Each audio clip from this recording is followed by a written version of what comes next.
Olá, tudo bem com você? Antes de entrarmos no aspecto histórico da origem da ideia do arrebatamento secreto, eu quero ler com você, na Bíblia, alguns textos-chave para nós compreendermos esse assunto.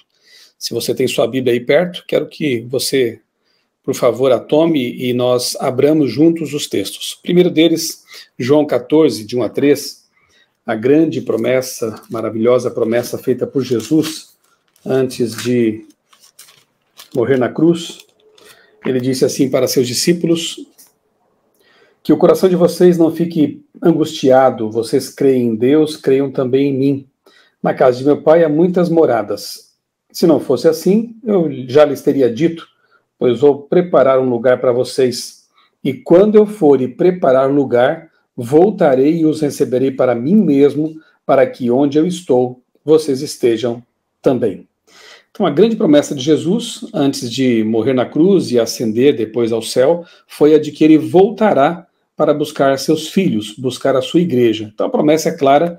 Aqueles que estudam a Bíblia sabem que há milhares de versos bíblicos trazendo essa promessa de forma direta ou indireta. São muitos textos mesmo que falam da segunda vinda de Cristo. Um outro texto, também de autoria do apóstolo João, está lá em Apocalipse capítulo 1, verso 7. Abra sua Bíblia lá, então, no último livro do Novo Testamento, Apocalipse, capítulo 1, o verso 7. O mesmo apóstolo João diz o seguinte: eis que ele, está falando de Jesus aqui, eis que ele vem com as nuvens, e todo olho o verá. Todo olho vai ver Jesus voltar nas nuvens dos céus. E, de fato, esse grande acontecimento é apresentado sempre com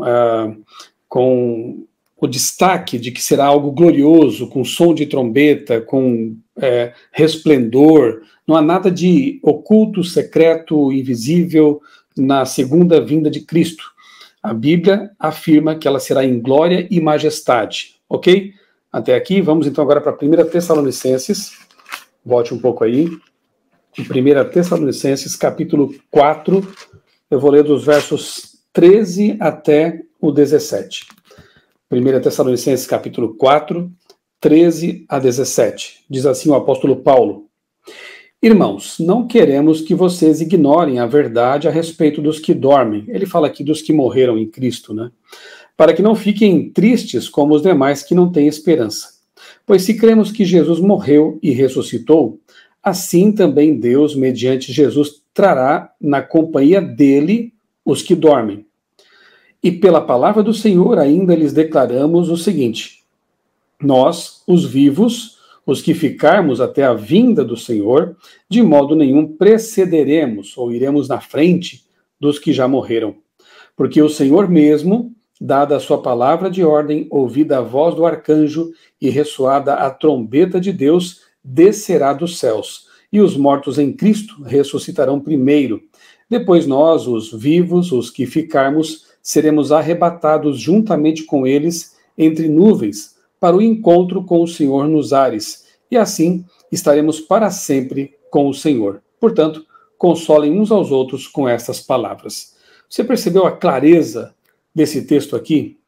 O que Paulo está dizendo é que os mortos em Cristo, os salvos que morreram antes da volta de Jesus, serão ressuscitados quando? Na volta de Jesus, quando houver som, glória, manifestação de poder. Veja que a voz do arcanjo, com a trombeta de Deus soando, os mortos em Cristo ressuscitam primeiro. Ele fala primeiro porque haverá uma segunda ressurreição também, mas não vem ao caso aqui neste vídeo agora, a segunda ressurreição após 1000 anos, a ressurreição dos perdidos. E ele diz que os que estiverem vivos não irão na frente dos que morreram salvos.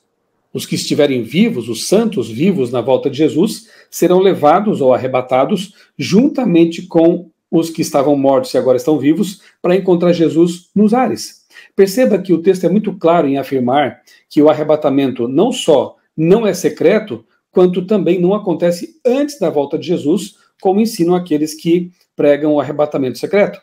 Para eles, daqui a pouco nós vamos ver por que eles pensam assim, a volta de Jesus seria em duas etapas. Isso não é bíblico, obviamente.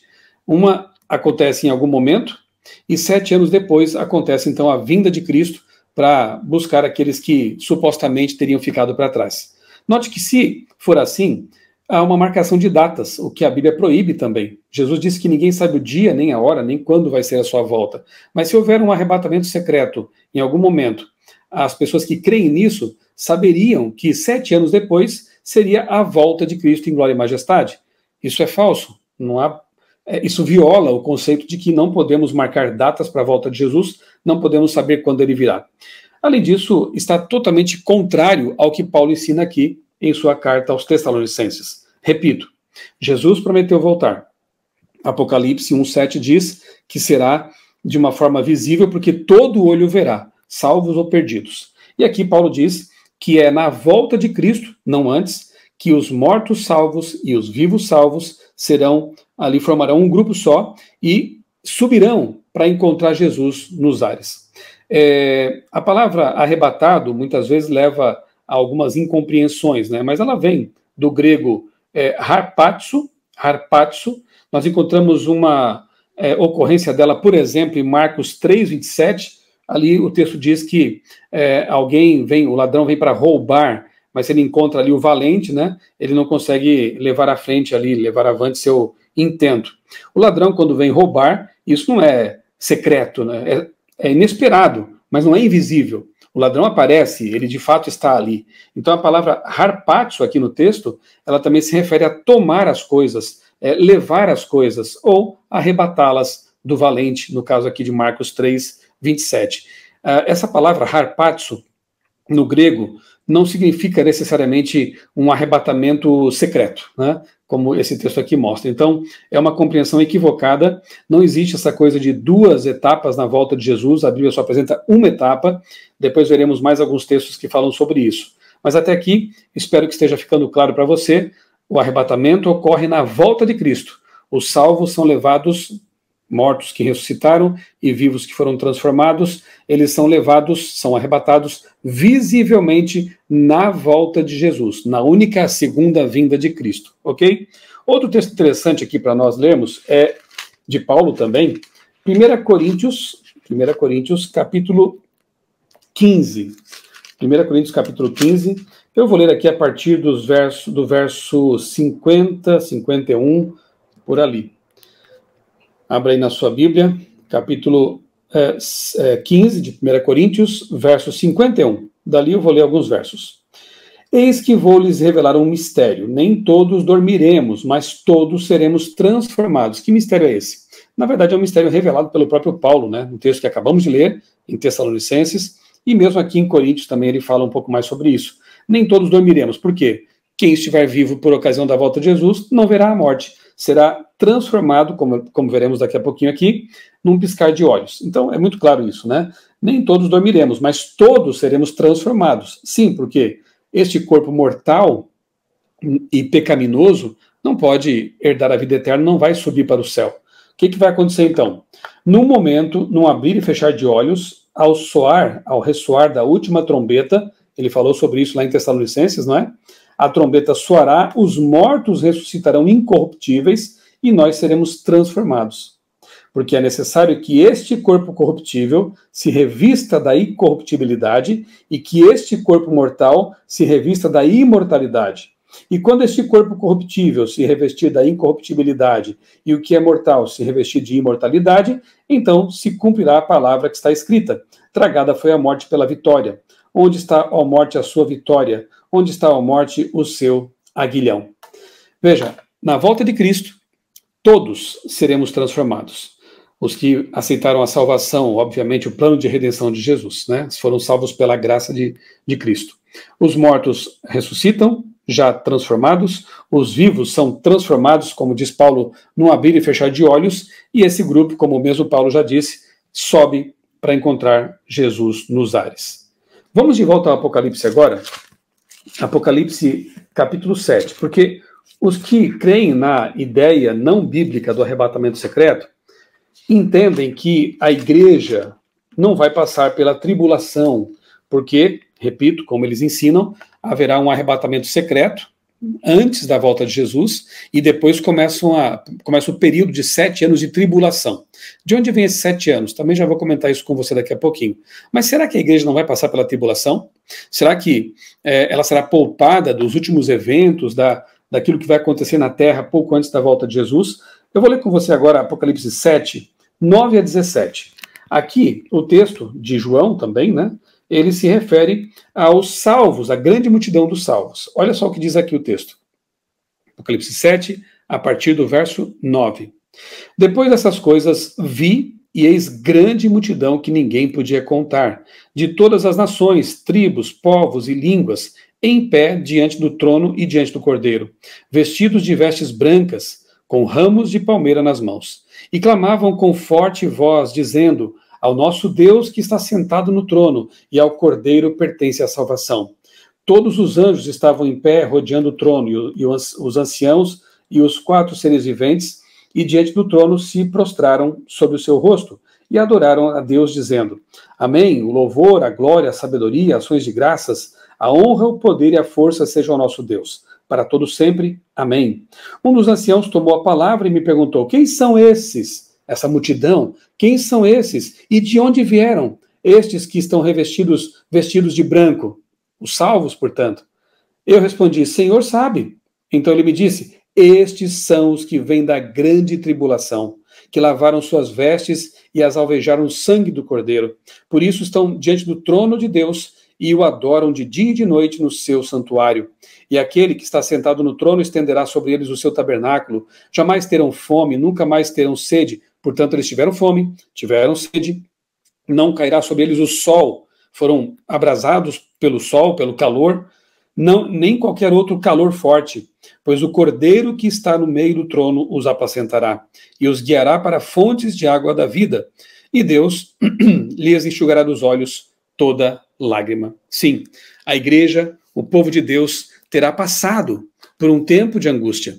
Não será tirada daqui, poupada, como se fosse ali diferente dos primeiros cristãos que sofreram nas arenas, foram perseguidos. Jesus mesmo disse, né? No mundo tereis tribulações, mas tende bom ânimo, eu venci o mundo. Jesus prometeu estar conosco todos os dias até a consumação do século, ou seja, até a sua vinda. Então, a promessa de que, ainda que andemos pelo vale da sombra da morte, Deus, Jesus Cristo, nosso bom pastor, estará ali conosco. Nós não vamos ser poupados de atravessar o tempo de tribulação, mas seremos poupados da destruição e da perdição. Seremos selados pelo Espírito Santo. Então, a promessa de Deus é de que, em meio à tribulação, nós seremos protegidos, mas atravessaremos. Olha só o que diz aqui Daniel, no capítulo 12. No capítulo 11, nós vemos aqui uma série de detalhes proféticos, né, culminando, né, com o tempo da volta de Jesus, da atuação aqui do Rei do Norte, em guerra contra o Rei do Sul, enfim. Tenho até em meu canal aqui um vídeo em que eu falo sobre isso, a guerra entre o Rei do Norte e o Rei do Sul. Aí, no tempo do fim, nós vemos aqui o começo do capítulo 12, dizendo assim: nesse tempo de maior tribulação e angústia, nesse tempo se levantará Miguel, o grande príncipe e defensor dos filhos de Deus. Nós entendemos que ele é Jesus Cristo, o próprio Jesus Cristo. Aqui no meu canal também tem vídeo sobre quem é o arcanjo Miguel. Então Miguel vai se levantar nesse tempo a defender os filhos do povo de Deus. E haverá um tempo de angústia como nunca houve desde que existem nações até aquele tempo. Mas naquele tempo o povo de Deus será salvo, todo aquele que for achado inscrito no livro. Veja só, haverá um tempo de angústia e o povo de Deus será protegido pelo próprio Jesus, ali apresentado como o arcanjo Miguel. Eu vou compartilhar minha tela com você agora, para a gente entender qual é a origem da ideia do arrebatamento secreto. Eu tenho aqui em meu blog outraleitura.com.br um texto muito interessante que foi preparado pelo meu amigo pastor Sérgio Santelli, a origem da mentira do arrebatamento secreto. Vamos então para a história agora. Espero que os textos bíblicos tenham ficado claros para você. Daqui a pouquinho eu volto com mais alguns textos da Bíblia, ok? Vamos à leitura do texto. A Reforma Protestante abalou os fundamentos do romanismo, da Igreja Romana, pregando e ensinando as profecias de Daniel e Apocalipse, usando o historicismo como base hermenêutica de interpretação. Ou seja, as profecias vão se cumprindo ao longo da história. como os grandes reformadores criam, como teólogos do calibre de Isaac Newton também ensinavam, historicismo, não preterismo, nem futurismo. Daqui a pouquinho já voltamos a essa questão. Todos os grandes teólogos conservadores então concordavam que as profecias apocalípticas de Daniel e Apocalipse se cumpriram através da história. Para contra-atacar a reforma protestante e tentar neutralizá-la, o romanismo criou a ordem dos jesuítas. E muito cedo incumbiu o sacerdote jesuíta Francisco Ribeira de criar uma nova linha de interpretação profética, cujo cumprimento das profecias apocalípticas estará no futuro. Portanto, os jesuítas inauguram aí a visão futurista das profecias. Qual a intenção deles? Simples. O chifre pequeno de Daniel 7 e 8 e a besta de Apocalipse 13, que são o mesmo poder, e o anticristo de 2 Tessalonicenses 2 não mais representariam Roma papal, como ensinaram os grandes reformadores. Assim, a Igreja Romana, com essa atuação dos jesuítas, desviava o foco do personagem que se encaixa na descrição da ponta pequena ou da besta do mar, que é justamente Roma papal. Uma estratégia, né? Que depois acabou sendo abraçada, por exemplo, por John Darby, como vai ser citado daqui a pouquinho, né, que a partir de 1830 começou a pregar essa ideia também no meio protestante. Né? Ele era ali do grupo anglicano Irmãos de Plymouth. Ok, nos 2 séculos seguintes, essa teoria se infiltrou no protestantismo, como eu disse, pela influência de grandes universidades europeias, como a de Oxford. Famosos líderes do mundo protestante adaptaram essa corrente de interpretação em sua visão profética de Daniel e Apocalipse. Samuel Hoffman Maitland, ali está a data de nascimento e falecimento dele, James Todd, William Burke e principalmente John Nelson Darby contribuíram para estabelecer as bases do futurismo profético, agora chamado de dispensacionalismo entre os protestantes. Ou seja, até por volta de 1830, nunca nenhum cristão antigo, reformador, protestante, clássico, ensinou algo como um arrebatamento secreto, como essa visão dispensacionalista. Isso vem a partir de 1830. E note, você que é protestante, você que é evangélico, que crê e ensina essa ideia do arrebatamento secreto, saiba que isso vem do romanismo, isso vem do jesuitismo, depois abraçado por alguns protestantes e popularizado por alguns como o Darby. Isso é importante saber, porque essa ideia não é bíblica. E essa ideia era estranha para os cristãos anteriores aí a 1800. Darby fez 3 viagens aos Estados Unidos, nas quais pregava de forma ousada as ideias do dispensacionalismo profético, pré-tribulacionista, portanto. Segundo creem, as profecias escatológicas do Antigo Testamento devem ser interpretadas literalmente. Se o texto bíblico diz que Israel irá possuir a terra prometida para sempre, então significa exatamente isso, ao pé da letra. Enfim, em uma de suas viagens aos Estados Unidos, Darby influenciou um advogado chamado Cyrus Scofield, o qual, após converter-se, se tornaria ministro ordenado da Igreja Congregacional. Sua obra, a Bíblia de referência de Scofield, de 1909, foi a responsável pela popularização do dispensacionalismo profético nos Estados Unidos e em vários outros países que mais tarde a traduziram. Note, aí vem do jesuitismo, passa por Darby e Scofield, influenciado por Darby, publica uma Bíblia de referências e nas notas dessa Bíblia, não na Bíblia, obviamente, nas notas dessa Bíblia, ele ensina o dispensacionalismo de Darby, essa visão que estamos analisando aqui. Então, graças a essa Bíblia de referência, de estudos, essa ideia foi sendo popularizada cada vez mais, infelizmente. A partir da década de 1990, outro lançamento também contribuiu para a popularização dessa teoria entre os evangélicos, a série de livros de ficção religiosa Left Behind, ou Deixados para Trás, dos autores Tim LaHaye e Jerry Jenkins. Aí a coisa realmente explodiu no mundo, né? A partir dos anos 90, com essa série de livros, depois filmes, e a gente sabe que tem muitos evangélicos que assistem muito filme, mas estudam muito pouco a Bíblia. As pessoas passaram a ser influenciadas tremendamente por essa ideia não bíblica, dispensacionalista do arrebatamento secreto. Somando tudo isso, o resultado é que hoje mais de 80% do mundo protestante acredita no dispensacionalismo, ou futurismo profético. em lugar do historicismo da reforma protestante. Como desfazer esse conflito? Ditos protestantes que não seguem os ensinos dos reformadores? Veja, repito, se você é um protestante, um evangélico, e crê no dispensacionalismo, você está negando o que os primeiros protestantes, como Lutero, Calvino e outros, ensinavam. Para eles, a ideia de um arrebatamento secreto era estranha. Acreditar que as profecias do Antigo Testamento só podem se cumprir de forma estritamente literal significa ignorar o uso que os próprios autores inspirados do Novo Testamento fazem do texto bíblico. Eles aplicam as profecias do Antigo Testamento tanto a Israel quanto à igreja cristã. Ou seja, nos últimos dias, aqueles que forem salvos pela graça terão acesso à vida eterna. Serão levados para encontrar Jesus nos ares, como já lemos aqui do apóstolo Paulo. Bem, mais adiante, vejamos aqui, ainda um outro exemplo, em Mateus 2,23, o autor inspirado usa a palavra profetas, no plural, para expressar o que vários textos proféticos teriam profetizado. Ele será chamado Nazareno, no grego Natsrati. Acontece que não há nenhuma profecia do Antigo Testamento sobre isso que possa ser aplicada literalmente a Jesus. O autor bíblico vê um cumprimento pelo sentido, por causa da palavra hebraica netzer, em Isaías 11:1. Do tronco de Jessé sairá um rebento, netzer. Outros profetas também falaram disso. Para todos os efeitos, a aplicação feita por Mateus está longe de ser literal. Portanto, sustentar que todas as profecias do Antigo Testamento têm que se cumprir de forma estritamente literal é violar o próprio entendimento que os autores do Novo Testamento possuíam. Logo, o dispensacionalismo não passa no teste bíblico. E o que dizer essa teoria do arrebatamento secreto extraída pelos dispensacionalistas de Mateus 24, 40 e 41?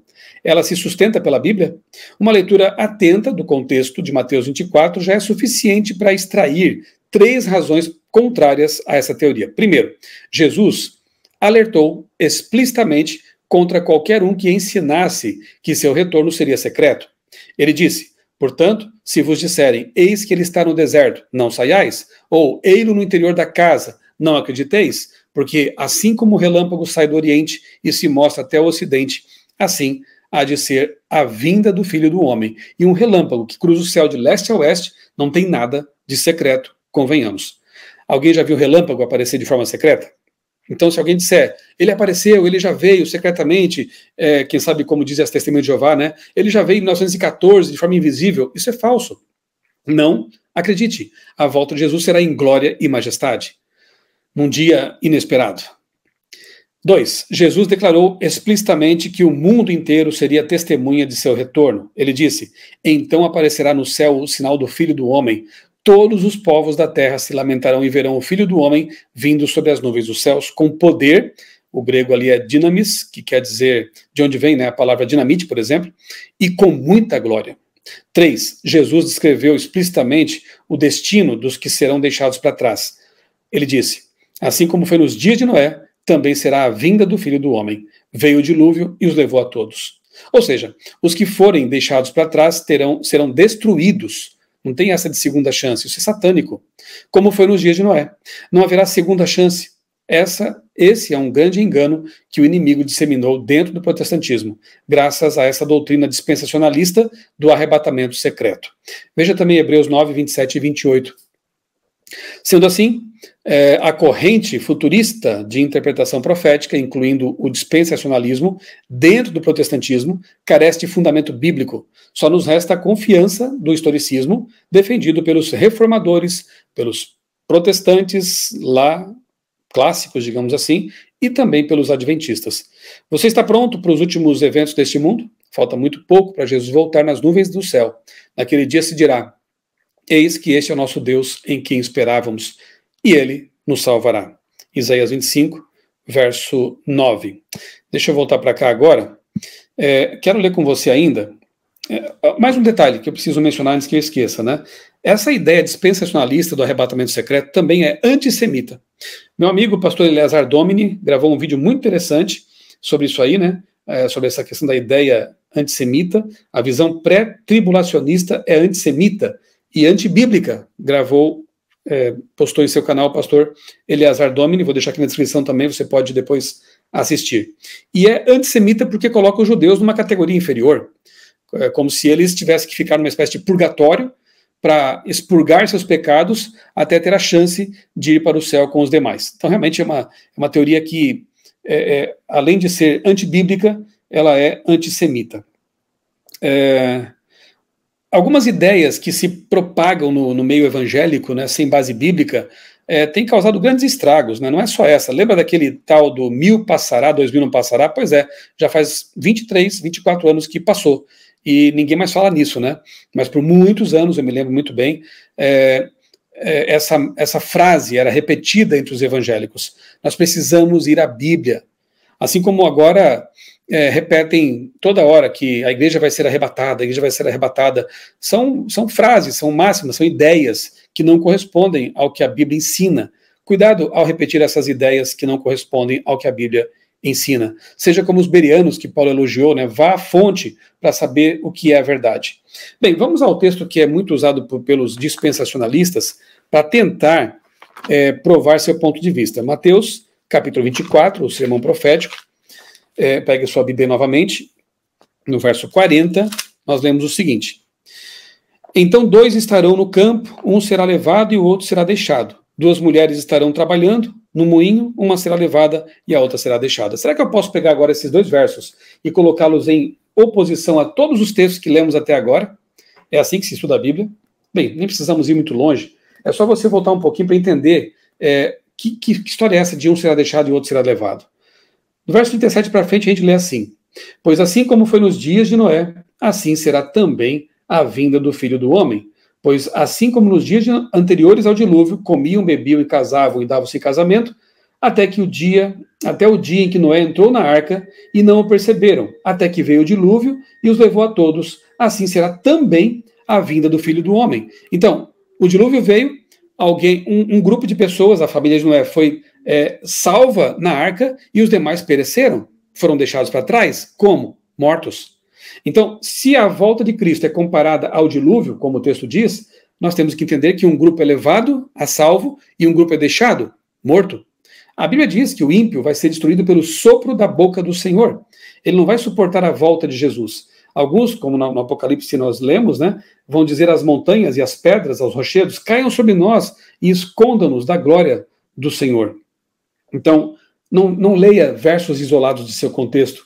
Todo o capítulo 24 de Mateus, o sermão profético, fala de segunda vinda em glória e majestade, os sinais que antecedem, a tribulação, os salvos sendo protegidos e, finalmente, um grupo sendo levado e um outro sendo deixado. Deixado como? Morto aqui na terra. 1000 anos vão separar a primeira ressurreição, a segunda vinda de Cristo, da segunda ressurreição na, digamos, terceira vinda de Cristo. Apocalipse 20 deixa isso muito claro. Um intervalo de 1000 anos entre uma e outra ressurreição. Na terra fica apenas preso aqui Satanás, ficam aqui Satanás e seus anjos maus presos por 1000 anos. Os salvos na Nova Jerusalém com Deus por 1000 anos. Se nós lermos também o verso 30, fica ainda mais claro, veja só. No mesmo capítulo, um pouquinho antes do tal do deixados e levados. Então aparecerá no céu um sinal do Filho do Homem. Todos os povos da terra se lamentarão e verão o Filho do Homem vindo sobre as nuvens dos céus com poder e grande glória. Todos os povos. E ele enviará seus anjos com grande som de trombeta, os quais reunirão os seus escolhidos dos 4 ventos, de uma a outra extremidade dos céus. Mais claro que isso? Impossível, não é verdade? 1 Tessalonicenses, capítulo 5 agora. Estamos já finalizando aqui o nosso estudo. Acredito que tenha ficado bastante claro, mas eu quero ler ainda com você mais alguns textos aqui. 1 Tessalonicenses, capítulo 5, versos 1 até o 5. Irmãos, no que se refere aos tempos e às épocas, não há necessidade de que eu lhes escreva, porque vocês sabem perfeitamente que o dia do Senhor vem como ladrão à noite. Alguns pré-tribulacionistas e dispensacionalistas usam também esse texto para dizer, tá vendo? Ele vem como ladrão, é invisível. Peraí, mas o ladrão vem invisível ou vem de forma inesperada? Essa é a questão. Dia do Senhor vem como ladrão à noite. Mas vem de forma inesperada para quem? Quando andarem dizendo paz e segurança, eis que lhes sobrevirá repentina destruição, como vem as dores de parto, a mulher que está para dar à luz, e de modo nenhum escaparão. Mas vocês, irmãos, que estão em trevas, melhor dizendo, mas vocês, irmãos, não estão em trevas, para que esse dia os apanhe de surpresa como ladrão. Quem vai ser apanhado de surpresa como ladrão? Os que estão em trevas. Os que estão na luz não vão ser pegos de surpresa, porque já estavam esperando a volta de Jesus. Porque vocês todos são filhos da luz e filhos do dia. Nós não somos da noite, nem das trevas. Percebeu? Só vai ser pego pelo ladrão de forma surpreendente, não invisível, aqueles que não estavam preparados para a volta de Jesus. Aqueles que viviam nas trevas do pecado. Os que estão na luz de Cristo, esses estarão esperando e um dia vão para o céu com Jesus. Bem, os tais 7 anos ali vão lá para Daniel capítulo 9. Isso exigiria um estudo mais demorado também para a gente entender a profecia de Daniel 8, 9, a profecia das 2.300 tardes e manhãs. Dentro dela tem 70 semanas proféticas, são 490 anos, e no finalzinho dela, depois de 483 anos, há uma semana profética ali para se cumprir com o povo de Israel. Então são 7 anos. Uma semana, 7 dias, um dia equivale a 1 ano na profecia, isso aí os dispensacionalistas também entendem, e aí eles pegam esse trechinho da profecia, arrancam do contexto histórico dela e jogam para o futuro, numa atitude arbitrária, que vem lá do jesuitismo, passando por Darwin e depois se espalhando aí pela cristandade. Não tem nada a ver você tirar esses 7 dias ali, aquela semana, do seu contexto, porque ali é dito que no metade da semana, Jesus faria cessar os sacrifícios, ou seja, ele morreu. 3 anos e meio depois do seu batismo, ele morreu. 3 anos e meio depois de sua morte, Estevão é apedrejado. E o tempo de oportunidade para a nação de Israel, não para os judeus, obviamente, ele acaba ali naquela profecia. Então, é lamentável essa forma de interpretação totalmente arbitrária que os dispensacionalistas fazem do texto para tentar encaixá-lo na sua visão aí de arrebatamento, né? Mas aqui nós vemos então que os salvos estarão preparados e vão receber Jesus. E o último texto, eu quero voltar a Mateus capítulo 24 com você. Se você tiver alguma dúvida sobre Daniel 8, 9, aqui no meu canal eu tenho vários vídeos de estudos sobre o livro de Daniel. E você pode encontrar ali estudos sobre Daniel capítulo 8 e capítulo 9 também, para entender direitinho o que é essa profecia que os dispensacionalistas distorcem para tentar justificar seu ponto de vista. Mateus 24, 9 a 13. Esse vai ser o último texto que eu vou ler com vocês. Ele diz assim: vocês serão entregues para serem maltratados. Isso mesmo, vocês serão entregues para serem maltratados, e eles os maltratarão. Vocês serão odiados por todas as nações por causa do meu nome. Nesse tempo, muitos hão de se escandalizar, trair e odiar uns aos outros. Muitos falsos profetas se levantarão e enganarão a muitos. E por se multiplicar a maldade, o amor se esfriará de quase todos. Aquele, porém, que ficar firme até o fim, veja só, passará por essas dificuldades, tribulações, mas aquele que ficar firme até o fim será salvo. E será pregado o evangelho do reino por todo o mundo, em testemunha a todas as nações, e então virá o fim. Que promessa maravilhosa. Sim, haverá tribulações, haverá lutas, haverá uma marca da besta, o selo de Deus, haverá pragas, mas o povo de Deus tem a garantia de que, embora esteja no meio de toda essa tribulação, de toda essa agitação no fim da história, eles serão poupados de tudo isso. E, finalmente, quando chegar o tempo que Deus estabeleceu, Jesus vem em glória e majestade e arrebata a sua igreja, seu povo, aqueles que estavam mortos, salvos, aqueles que estiverem vivos, transformados num abrir e fechar de olhos. Esse grupo se une e sobe para encontrar Jesus nos ares, para ficar com ele 1000 anos ali no céu, e depois a eternidade na nova terra, como ensina Apocalipse 20, 21, culminando ali com o encontro, né, todos os salvos juntos, vivendo eternamente nos novos céus e nova terra, como promete a Bíblia. Essa é a verdade bíblica clara, cristalina, e eu convido você a analisar isso com oração, com atenção, com responsabilidade. Se precisar, volte o vídeo aqui, pause nas passagens, vá à Bíblia de novo, estude os textos, peça a compreensão do Espírito Santo, e eu tenho certeza de que ele vai ajudar você a compreender direitinho esse assunto tão importante. Um abraço, Deus abençoe grandemente a sua vida e também a sua família.